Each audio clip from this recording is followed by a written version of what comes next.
Welcome back to CEEN Caribbean News. It's now time for Indepth. In 7 days' time, residents of Guyana will go to the polls to elect a new government and a new president.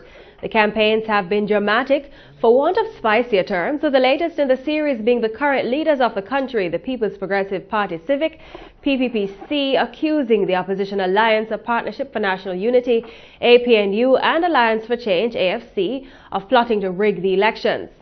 What's happening in that country as elections draw close? We have been joined by Director of Cadres, Peter Wickham, to find out. Welcome to Indepth, Mr. Wickham. Hi, good evening. Good to be with you. Now let's begin with this latest election drama. Does the accusation of the APNU AFC plotting to rig the elections bear any merit or damage for either party? Well, no, I guess it's in the context of elections in Guyana, it's the type of thing that we expect to hear.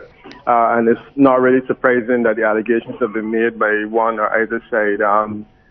Guyana has unfortunately not had the best reputation of late regarding elections, and there's also a perception that the PPP Civic has become desperate. And as such, you know, it was almost expected that we would have heard this allegation being made, because the presumption is that the only way that the PPP Civic can pull it back is if they rig the election. And I guess this is it is an unexpected allegation. However, I think the hope is that the election will go smoothly, and it will be pretty difficult to rig the election, especially with all of the observers that are going to be on the ground.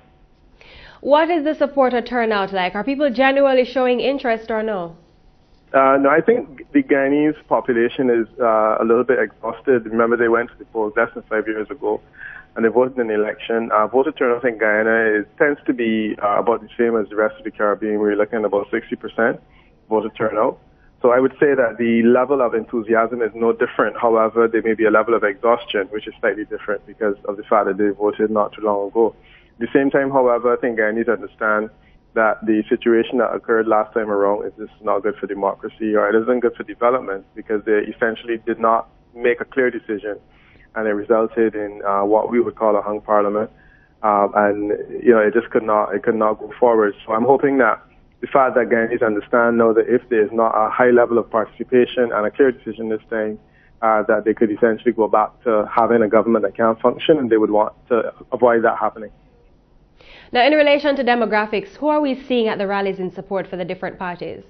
Yeah, well, I have not been on the ground in Guyana. It's difficult to really assess what's happening. However, we understand that the traditional PPP Civic vote is an Indo vote. The APNU / AFC alliance, which was part of the old PNC movement, would be more the Afro vote. However, the fact that the Alliance for Change has brought on board not only what you could call the more progressive East Indian, but also has brought on board a slightly mixed group. The hope is that they would be able to have a demographic that bridges the whole gap. So the presumption is that would have been the makeup of election meetings and so on the ground, and that the alliance, which is of all of those three, would have been able to have a majority of that mixed, Afro mixed, and also enough of the Indos to be able to pull through. Now, observer missions from the OECS and the Carter Center, as well as others, are in place in Guyana to report on any eventualities leading up to and during the elections. Have they reported anything of odds to date? Yeah, no, nothing has come out of any of the observer missions thus far. Normally what observer missions would do is they would spend this time speaking to different parties to ensure that the electoral list and so on were up to date. There's been no report or no indication that the electoral lists were in any way compromised, and this is expected. We have to look now for election days to see what happens and what they say in the aftermath, as they can report on a satisfactory report. These elections have been regarded as the toughest election battle in Ghana in 23 years. On what grounds are those claims being made? Yeah, that's a fairly accurate statement, and the reality simply is that Guyana has not had a situation like this before. Guyana moved to proportional representation, a system that is very difficult to get a clear majority in. However, they've done, but I could say relatively well, in the sense that the PPP Civic has been able to win a clear majority of support in Parliament for the last 15 years quite easily. The problem, however, now is that the last election demonstrated that the majority of people voted against the PPP Civic. However, the PPP Civic had the single largest majority, and as a result, they were able to form a government, but they could not function because they could get nothing past Parliament. On the basis of that situation, I think the feeling now is that it is the most significant election for Guyana, because simply it means that if on this occasion the alliance is not able to take power or get a majority of support away from the PPP Civic, then it will be impossible for it to work otherwise. Bearing in mind that this is the first occasion in which you're seeing a unified opposition against the PPP Civic that has a reality of making a difference, because before there were several different parties in Guyana, and now we have a unity against the PPP Civic, similar to what we saw in Trinidad and Tobago with the National Alliance for Reconstruction, similar to what we saw in St. Kitts and Nevis with Team Unity. The presumption is that the unity has to work. If the unity does not work, then essentially it means that the PPP Civic will settle back down into office, and for that reason we're saying it is easily the most significant election that Guyana has had in the last 20 years.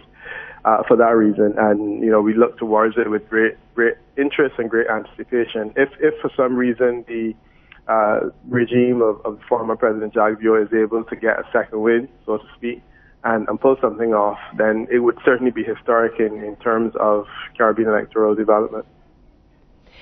Now, another drama, if we might call it, the combined opposition APNU-AFC will be setting up an initiative for persons to take pictures of the election results with their cell phones. Former President Barack Jagdeo is slamming the move, saying it may cause confusion with the results of the elections. Does Guyana have a cheating electoral past? Does it have a what electoral past? If they have a history of cheating in the elections. Yeah, well, no, I mean, going back to ironically, cheating going back to the days of the PNC. It was well believed that when the PNC was in office, that Guyana had a rigged electoral system. I think it was an open secret in the Caribbean, that they had an overseas vote situation where persons from overseas voted. There was also a situation where people who voted in very rural communities, there was some concern over the difference between what left rural places and what arrived in Georgetown. Much of that has been addressed now by counting that takes place at the same location, that has helped deal with some of those issues. And then, of course, there's no overseas vote anymore. So Guyana does have a history of electoral fraud. However, that has a lot to do with the PNC era, which is now over. So the hope is that the last few years, which have been very different in terms of elections, the Guyana elections have become a lot more reliable over the last 20 years. Which is consistent with the time that the PPP Civic has been in office. So hopefully those concerns would have been dealt with, but in fairness, it had a lot more to do with the regime that is now in opposition. The PNC, however, is not running in its old form. It is now the PNC reform. And now we have the APNU, which pulls in other parties, and we also have the Alliance for Change, which was a breakaway from both political parties. So I would say the political landscape is very different. The expectation of electoral fraud is also, I would say, less real now. But there is clearly a sensitivity on the part of politicians that people can use modern technology to help ensure that there are even less problems. I mean, in St. Kitts and Nevis just the other day, it was the same situation where persons were using technology to ensure that the polls were closed at 6 o'clock. They were phoning in, they were taking pictures and things of that nature. And I think this is what is being encouraged. The problem is that that type of activity can also create some amount of panic. And I think that this is the reason why, the former president will be concerned. All right. Thank you so very much, Mr. Wickham. We'll have to pick up from there. That was Peter Wickham, pollster and director of Cadres, speaking on the Guyana elections to be held next Monday.